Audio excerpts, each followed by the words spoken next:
Hi, I'm Blair St. Clair, and today I'll be going from this to this.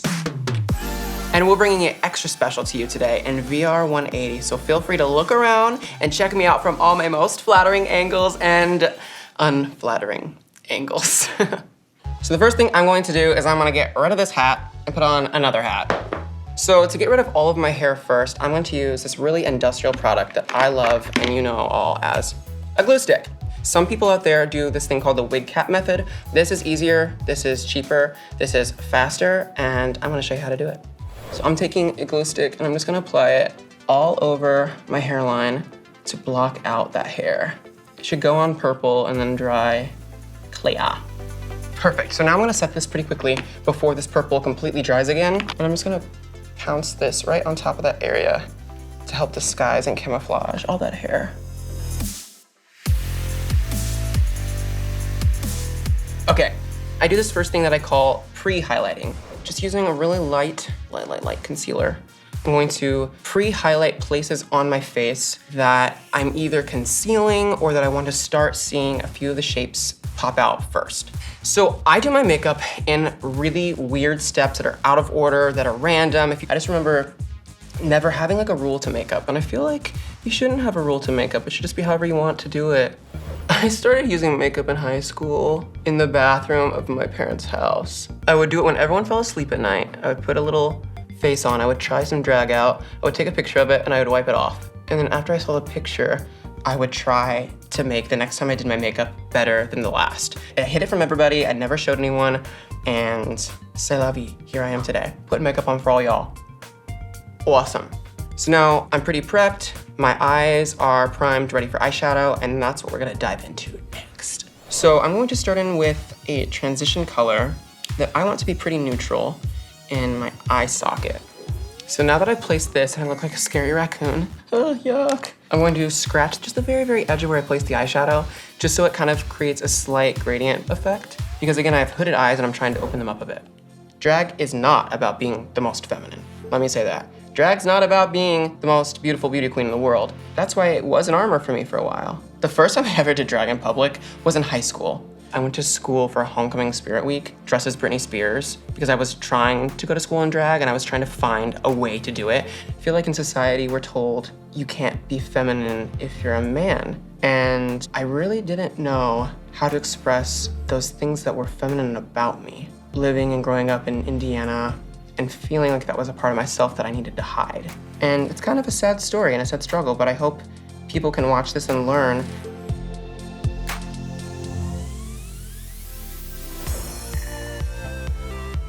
So now that I've basically laid down kind of what I call the guideline of my eyes, I have smoked out the crease of my eye and added a lot of depth to the outer edge and outer corner of my eye. What I'm gonna do now is I'm gonna line the bottom part of my eye with black.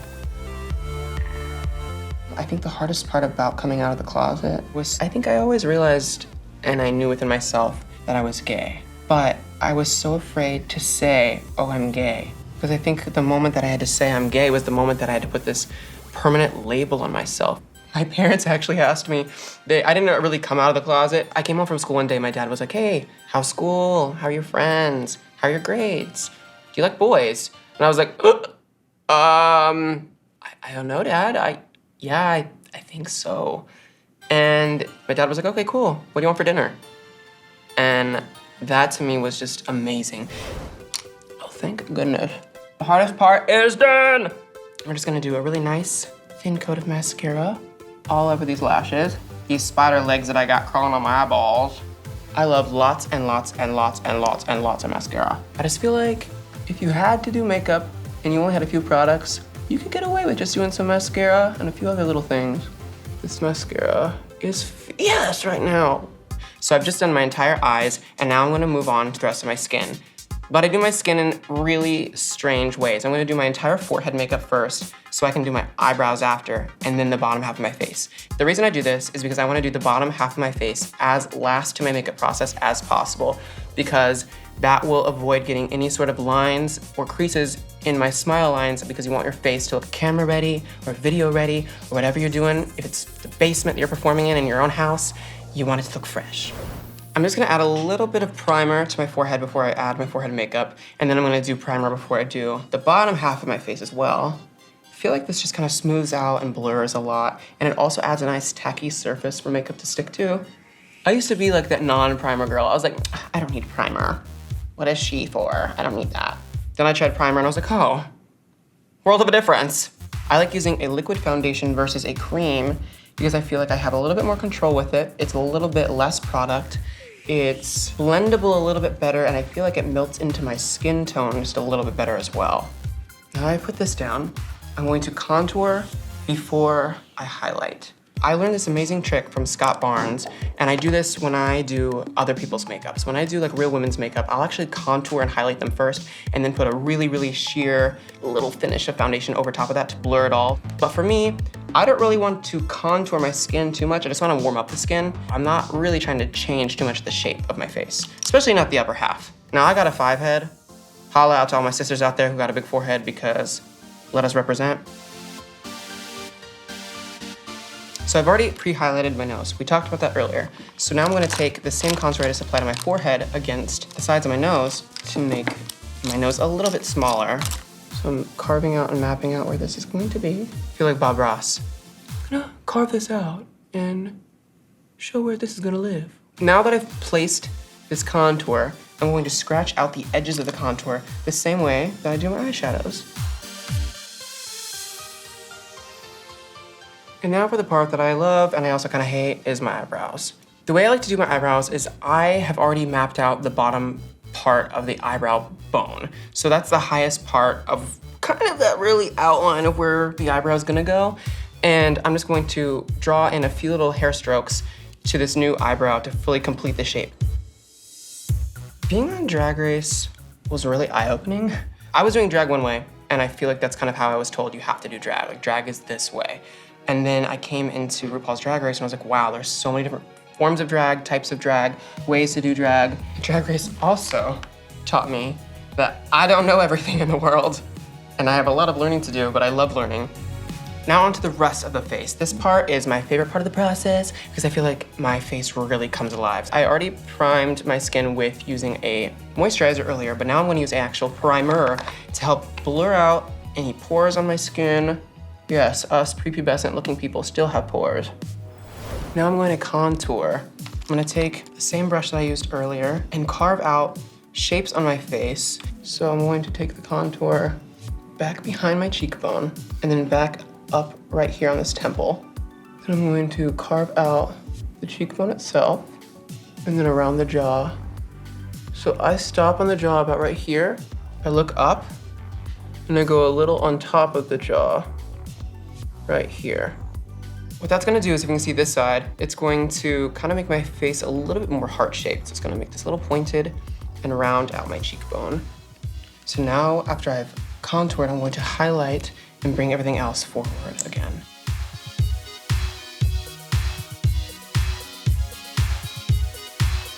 I'm gonna take another sponge, and this is just gonna be with a little pressed powder with a slight pink color to it to set all that concealer that I put there. So I like to dip the sponge in the powder, and I like to blow off the excess powder so I'm not putting too much powder under my eye. If you put too much powder under your eye, you will cake up and crinkle up and add more problems there. Next, I'm going to finish contouring my face, which is one of the last steps that I'm doing to add just a little bit of a powder detail and a little extra depth. So that for me would be right back here on this cheekbone. And now I'm going to add a little bit of blush just on the top part of the contour to kind of blend those edges together a little bit more seamlessly.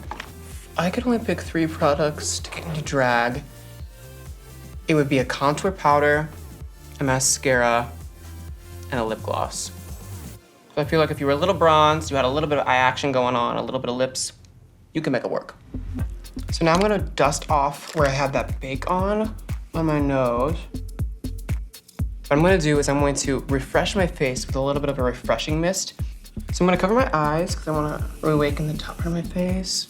So now I'm gonna let this dry for a second. This is gonna help melt all the powder and the foundations together so they really just melt into my skin. As you're doing makeup, you're applying so many products, it takes out the natural moisture you have in your face. So it's gonna rehydrate everything. So now I'm gonna apply my highlight. Now I love a little shimmer, a little glimmer, a little bronze, anything that just sparkles. So I'm going to add a little bit of a blush toned highlight and then a little peak of a gold tone.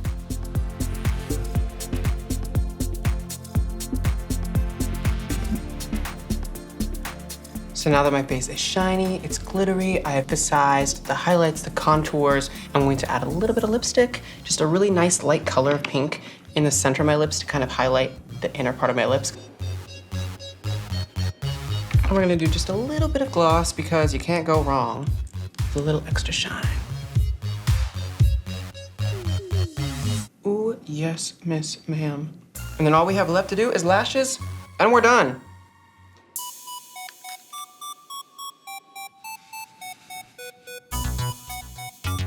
Oh, bitch, I look. Probably can't say bitch, but we said it anyway. Tell me what, I just wanted to be like, hi, I'm Blair St. Clair, and you're watching Disney Channel. Yes! She's a lady! Ooh, okay. So this is the full-faced fantasy. So all we have left to do is get into our full look, put on a little bit of hair, and become the fullest. So now that I have my finished face, I have my finished look on, all I need before I can walk out the door and get going is my hair. So we're going to apply this bad boy, make some beautiful blonde magic, and be ready to go.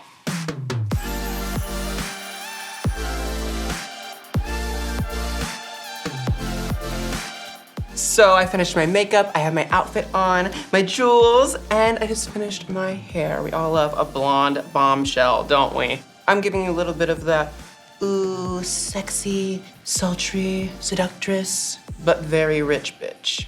Thank you guys so much for watching. It's been a pleasure, and I hope you guys learned a little something along the way, or at least had a lot of fun watching me create this. Bye.